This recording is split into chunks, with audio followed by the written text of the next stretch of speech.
আসসালামু আলাইকুম প্রিয় দর্শক, অন্য মঞ্চের আলাপচারিতায় আপনাদের সকলকে আমন্ত্রণ জানাচ্ছি। গুলিস্তানের বাইতুল মোকাররম মসজিদের দক্ষিণ প্লাজার সামনে থেকে ছাত্রলীগের নেতাকর্মীরা মিছিল নিয়ে ভাসানী হকি স্টেডিয়ামের সামনে দিয়ে আহাত পুলিশ বক্সের দিকে যায়। মানে কিরকম প্রকাশ্য জায়গা ভাবতে পারেন, এবং জনবহুল জায়গা।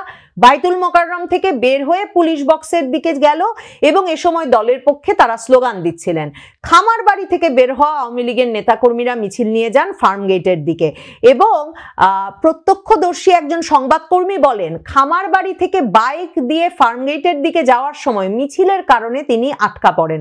তার মানে রীতিমতো মিছিলগুলো ঝটিকা তো হচ্ছেই না, ধীর লয়ে এমন ভাবে যাচ্ছে তারা যে বাইক নিয়ে বা গাড়ি নিয়ে আপনাকে মিছিলকে যাওয়ার পথ করে দিতে আটকা পড়তে হচ্ছে। সারা ঢাকা শহর জুড়ে শুধু নয়, সারা বাংলাদেশে এই নাকি আজ বুধবার আওয়ামী লীগের এবং আওয়ামী লীগের অঙ্গ সংগঠনগুলোর বিরাট বিরাট সব মিছিল হয়েছে। মিছিলের আকৃতি এবং মিছিলের সংখ্যা যে কত বেশি ছিল তার একটা প্রমাণ মেলে ঢাকা মেট্রোপলিটন পুলিশ কতজনকে গ্রেফতার করেছে সেই বিষয়টিতে যা জানায় তা থেকে। দেখেন, মূলধারার সংবাদ মাধ্যমগুলোতে যা যা খবর বেরিয়ে এসেছে সেগুলো থেকেই যদি শুধু পড়ি, সেখানে স্পষ্টত বলা হচ্ছে যে রাজধানীর বিভিন্ন এলাকায় ঝটিকা মিছিল থেকে নাকি 244 জনকে গ্রেফতার করেছে শুধুমাত্র আজকে বুধবার। সেই কথা জানিয়েছেন সংবাদ সম্মেলন করে ঢাকা মহানগর পুলিশ। তার মানে যদি 244 জনকে কোনো ঝটিকা মিছিল থেকে গ্রেফতার করতে হয়, তাহলে বুঝতেই পারছেন এক একটি মিছিলের কিরকম আকৃতি ছিল এবং কি পরিমাণ মানুষের মিছিল থেকে 244 জনকে তারা আটক করে ফেলতে পেরেছেন। ঢাকা মেট্রোপলিটন পুলিশ বলেছেন যে কার্যক্রম নিষিদ্ধ আওয়ামী লীগ এবং এর অঙ্গ সংগঠন ঝটিকা মিছিলের চেষ্টা চালায়। এসব মিছিল থেকে এখন পর্যন্ত 244 জনকে গ্রেফতার করা হয়েছে এবং এতে গোয়েন্দা পুলিশ ও স্থানীয় জনতা সহায়তা করেছে। এর আগে এই ঘটনাটা থেকে বোঝা যাচ্ছে যে অনেকগুলো মিছিল হয়েছে।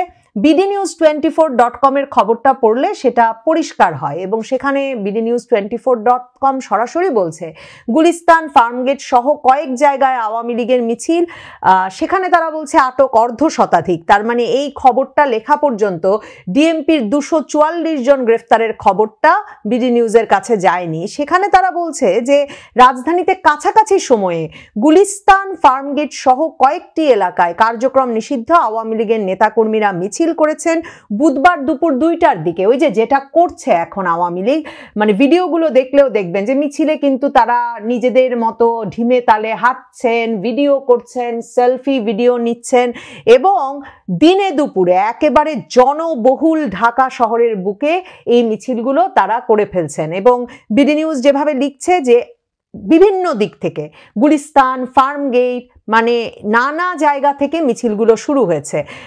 এছাড়াও বিডি নিউজ 24 বলছে গুলিস্তান, ফার্মগেট ছাড়াও সবই দুপুর 2টার দিকে কারওয়ান বাজার, আগারগাঁও, পান্থপথ এলাকায় মিছিল বের করা হয় এবং এক তেজগাঁওয়ের মিছিল থেকেই 50 জনের বেশি নেতাকর্মীকে আটক করা হয়েছে বলে বিডি নিউজ খবর দিচ্ছে। এবং তখন তারা বলছে যে পুলিশ তাদেরকে বলেছে যে ফার্মগেট এবং বসুন্ধরা শপিং কমপ্লেক্সের পাশে পানি ভবন সহ, তার মানে এটা আরেকটা জায়গা, বসুন্ধরা শপিং কমপ্লেক্সের পাশে পানি ভবন, সেসব জায়গায় ঝটিকা মিছিলের মাধ্যমে আওয়ামী লীগ আইন শৃঙ্খলা পরিস্থিতি অস্থিতিশীল করার অপচেষ্টায় লিপ্ত। কোনো অনলাইন সংবাদ মাধ্যমে দেখছিলাম যে আওয়ামী লীগ এবং তার অঙ্গ সংগঠনগুলোর মূল লক্ষ্য ছিল যে তারা ঢাকা শহরের বিভিন্ন জায়গা থেকে মিছিল বের করে মিছিল নিয়ে সংসদ অভিমুখে গিয়ে মিছিল শেষ করবে। সেটা এই দফায় মানে বুধবার দিন তারা সফল হয় নাই। মিছিলগুলোকে বিভিন্ন জায়গায় কিছুক্ষণ চলবার পর, 15-20 মিনিট সর্বোচ্চ চলবার পর তাদেরকে মিছিল গুটিয়ে নিতে হয়েছে, ছত্রভঙ্গ হয়ে যেতে হয়েছে। কিন্তু এই ঝটিকা মিছিলগুলোর মূল লক্ষ্য নাকি ছিল সংসদ অভিমুখে পদযাত্রা। ভাবুন তো যে যখন ডক্টর ইউনূস সহ তার উপদেষ্টা পরিষদের অনেক গুরুত্বপূর্ণ ব্যক্তিবর্গ ঢাকায় অনুপস্থিত এবং এই সময়টায় যখন মঙ্গলবার দিন জাতীয় নাগরিক পার্টি, এনসিপি, আওয়ামী লীগকে দল হিসেবে বিচারের মুখোমুখি করে একেবারে নির্মূল করার দাবিতে শাহবাগে সমাবেশ করেছে, বিক্ষোভ মিছিল করেছে, শোডাউন করেছে। সেই অবস্থায় আওয়ামী লীগ বুধবার দিন আবারও সেই দলটি এবং দলের অঙ্গ সংগঠনের নেতা কর্মীরা বেরিয়ে এলেন এবং যে কথা পড়ে শোনাচ্ছিলাম যে ঢাকা মেট্রোপলিটন পুলিশ তাদের সংবাদ সম্মেলনে বলেছেন যে গোয়েন্দা পুলিশ এবং স্থানীয় জনগণের সহায়তায় ধরেছেন। এটা একটা নতুন সংযোজন। এই ভিডিও কিন্তু বেরিয়ে এসেছে অনলাইনে যে বেশ কিছু লোকজন গাড়ি তল্লাশি করছেন, সিভিল ড্রেসে আছেন এবং তারা গাড়ি তল্লাশি করছেন এবং তারা অস্থির হয়ে অনলাইনে বলছেন, অনলাইন সংবাদ মাধ্যমগুলো যখন তাদেরকে সাক্ষাৎকার নিচ্ছে তারা বলছেন যে এসব গাড়ির ভেতরেও ছাত্রলীগ, আওয়ামী লীগ এরা লুকিয়ে আছে, এদের ব্যানার, এদের প্রস্তুতি নেওয়ার সভা এসব গাড়ির ভেতরে হচ্ছে, এরা দল বেঁধে কোথা থেকে জানি আসছে, তাই নাকি তারা গাড়ি তল্লাশি করছেন। মানে পুলিশের এমন জেরবার দশা, আর পুলিশের দায়িত্ব ভাগাভাগি করে নিতে বা পুলিশের দায়িত্বই যে পালন করছেন সেনাবাহিনী, তাদের এমন জেরবার দশা আওয়ামী লীগ আর আওয়ামী লীগের অঙ্গ সংগঠনের নেতাকর্মীদের ধরতে ধরতে যে এখন সিভিল ড্রেসে তল্লাশির দায়িত্ব, গ্রেফতারের দায়িত্ব তারা দিয়ে দিয়েছেন এক দলের হাতে এবং সেই দল আবার তাদের হয়ে তল্লাশি চালাচ্ছে, গ্রেফতারও করছেন। এবং এসব সাক্ষাৎকারও দেখছিলাম যুগান্তর সহ বিভিন্ন অনলাইনে, যেখানে স্বেচ্ছাসেবক লীগের কর্মী, ছাত্রলীগের কর্মী বলছেন যে হ্যাঁ তাদেরকে এরকম সিভিল ড্রেসের লোকজন ধরেছেন, আঘাতও করেছেন এবং এরপরে পুলিশের হাতে তুলে দিচ্ছেন। পুলিশ 244 জনকে শুধু ঢাকার এই ঝটিকা মিছিলগুলো থেকে গ্রেফতার করেছে, কিন্তু তারপরেও পুলিশের কাছে গ্রেফতার যথেষ্ট মনে হচ্ছে না। মানে এমন অস্থির হয়ে পড়েছে পুলিশ দেখেন। এবং প্রস্তুতি নিতে গিয়ে আবার দেখছিলাম এই আজকের খবরে যে আর ঝটিকা মিছিলের প্রস্তুতি নেওয়ার কালে আওয়ামী লীগের 35 নেতাকর্মী আটক, সেটা কিন্তু খবর আছে।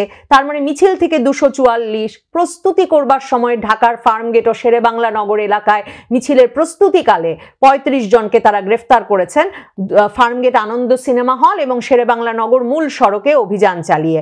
সেই খবর তারা দিয়েছেন যে 30-35 জনকে আটক করা হয়েছে, মানে সেই কথা কিন্তু তারা বলেছেন। কিন্তু তাইলে দেখেন 244, 35, অর্ধ শতাধিক বলছে বিডি নিউজ 24, তার মানে 300-350 শুধু ঢাকা শহর থেকে আজকে গ্রেফতার করে ফেলেছে কিন্তু ঢাকা মেট্রোপলিটন পুলিশ। কিন্তু ঢাকা মেট্রোপলিটন পুলিশ শান্তি পাচ্ছে না, তারা আশঙ্কার মধ্যে আছে যে আওয়ামী লীগ এমন বেপরোয়া হয়ে উঠেছে, এমন একটা দুর্দমনীয় অবস্থায় আছে যে তারা গ্রেফতার হোক যা হোক না হোক তারা মানে এই মিছিল চালিয়েই যাবে। মানে এনসিপি রাস্তায় কি তাদেরকে রাস্তায় অন্য সিভিল ড্রেস পরা লোকেরাও তল্লাশি করছেন, এসব নিয়ে তাদের কোনো ভয় ভীতি তো দেখা যাচ্ছেই না। পুলিশকে, সেনাবাহিনীও তাদেরকে করতে পারবে না, মানে ঠেকাতে পারছে না। দেখেন যুগান্তর লিখছে, আবাসিক হোটেল, ফ্ল্যাট ও ছাত্রাবাসে লুকিয়ে থাকা আওয়ামী লীগের কর্মীদের সন্ধান চেয়ে সাধারণ মানুষের কাছে অনুরোধ জানিয়েছে ঢাকা মহানগর পুলিশ। যারা কার্যক্রম নিষিদ্ধ করা সংগঠনটির কর্মীদের তথ্য দেবেন তাদের নাম পরিচয় গোপন রাখার প্রতিশ্রুতি দিয়েছে পুলিশ। এখন আমার মনে হচ্ছে যে আমার পাশের বাড়ির লোককে বেশি পছন্দ না, আমি তখন গিয়ে বলবো এই যে পাশের বাড়ির যে লোক সেই লোক কিন্তু আওয়ামী লীগ করে, একে ধরে নিয়ে যান। আমার ধারণা এই একটা আরেকটা বিরাট গ্রেফতার আর আটক বাণিজ্য আর এসব শুরু হবে। কিন্তু ডিএমপি মিডিয়া সেন্টারে সংবাদ সম্মেলন করে ঢাকা মেট্রোপলিটন পুলিশ বলেছেন, আবাসিক হোটেল, ফ্ল্যাট ও ছাত্রাবাসে রেইড দিয়েছে পুলিশ, গোয়েন্দা নজরদারিও চলছে, কিন্তু অনেক ফ্ল্যাটে ফ্রি থাকছেন আওয়ামী লীগের নেতাকর্মীরা। তো এইসব ফ্ল্যাট কাদের, কারা ফ্রি থাকতে দিচ্ছেন আওয়ামী লীগ, নিষিদ্ধ ঘোষিত আওয়ামী লীগের নেতাকর্মীদের? জনগণ পুলিশকে তথ্য দিলে পুলিশ সেখানে গিয়ে আওয়ামী লীগের নেতাকর্মীদের আটক করবে। এবং পুলিশ কর্মকর্তা বলছেন যে কার্যক্রম নিষিদ্ধ রাজনৈতিক দল আওয়ামী লীগের নেতাকর্মী ঝটিকা মিছিল বের করছে, এসব মিছিল থেকে নেতাকর্মীদের গ্রেফতার করা হয়েছে, গ্রেফতারে জনসাধারণ পুলিশকে সহায়তা করছে। আগামীতেও আওয়ামী লীগের নেতাকর্মীদের ধরিয়ে দিতে জনগণ পুলিশকে সহায়তা করবে এবং তাহলে এভাবে গ্রেফতার চালিয়ে গেলেই পরবর্তীতে ঝটিকা মিছিলের সংখ্যা কমে যাবে, যারা তথ্য দেবে তাদের নাম পরিচয় গোপন রাখা হবে। এই গ্রেফতারের চাপটা এমন বেড়েছে, মানে পুলিশের ওপর, এবং সত্যিই পুলিশ ভাবছে যত গ্রেফতার করতে করতে আওয়ামী লীগের সব নেতাকর্মীকে তারা এক সময় ঢুকিয়ে দেবে জেলে এবং আর কেউ মিছিল করার জন্য থাকবে না। এ কারণেই আপনি যুগান্তরেই দেখবেন, ধরেন আজকে এরকম খবর, দুজন পুলিশ অফিসার দুপাশে দাঁড়িয়ে আছে, তোফায়েল আহমেদের ভাতিজা ঢাকায় গ্রেফতার, এটা একটা শিরোনাম জাতীয় সংবাদপত্রের। এরপরে শিরোনাম হচ্ছে যে উনি হচ্ছেন ভোলা সদর উপজেলার দিঘলদি ইউনিয়নের সাবেক চেয়ারম্যান। জাতীয় সংবাদপত্রের খবর হচ্ছে অভয়নগর উপজেলার ছাত্রলীগ না যুবলীগ নেতাকে গ্রেফতার করা হয়েছে, এটা। তারপর নিষিদ্ধ ছাত্রলীগের সাবেক সাধারণ সম্পাদক গ্রেফতার হয়েছেন, এই খবর আছে। এরকম নানা মানে শিরোনামগুলো দেখলে আপনি বুঝবেন যে প্রত্যেকটা গ্রেফতার গুরুত্বপূর্ণ হয়ে উঠেছে। কিন্তু আওয়ামী লীগের বিষয়ে যে কথাটা গত কদিন ধরে, কয়েক সপ্তাহ ধরে বলছিলাম, আওয়ামী লীগের মিছিলের পরিবর্তন হিসেবে মুখে মাস্ক নাই, গ্রেফতার হলে তারা নিজেদের পরিচয় দিচ্ছেন। দুটো ভিডিও দেখাই। একটা প্রথম যে ভিডিওটা, সেটাতে ব্যক্তি বলছেন তিনি স্বেচ্ছাসেবক লীগের কর্মী ছিলেন, এখন চাকরি করেন, মিছিলে চলে এসেছেন, তাকে মেরেছে, এখন পুলিশ নিয়ে যাবে। জি, আমি বঙ্গবন্ধুর একজন সৈনিক। বলবো আসলে মবের শিকার। পুলিশ ভাইরা পরে এসছে, কিন্তু যারা আমাকে ধরে মারধর করেছে, আমার যে ঠোঁট ফাটিয়ে দিয়েছে, ওদেরকে আমি চিনি না কাউকেই। আমি স্বেচ্ছাসেবক লীগে করতাম আমার এলাকায়, কিন্তু এখন ঢাকায় চাকরি করি। রংপুরের বাড়ি আমার।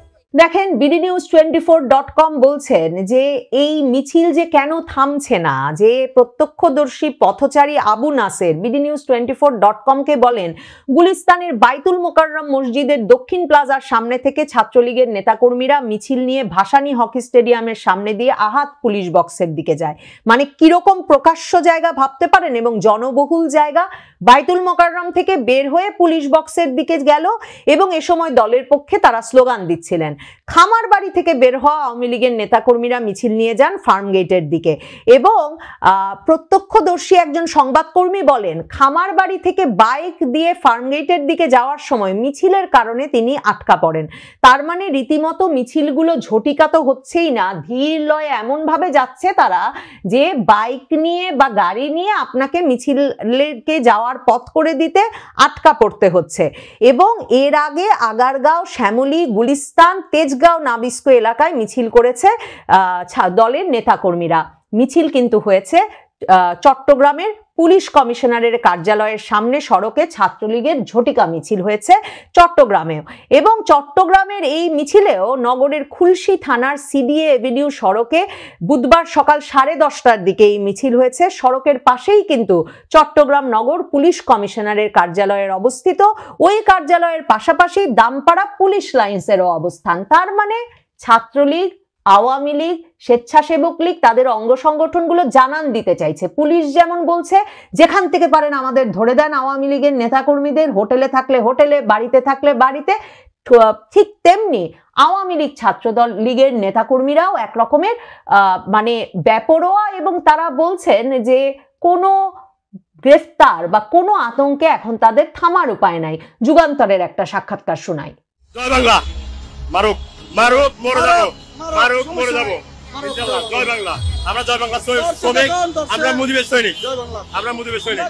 গুলি করুক, মারুক, এখন জয় বাংলা করতে হবে।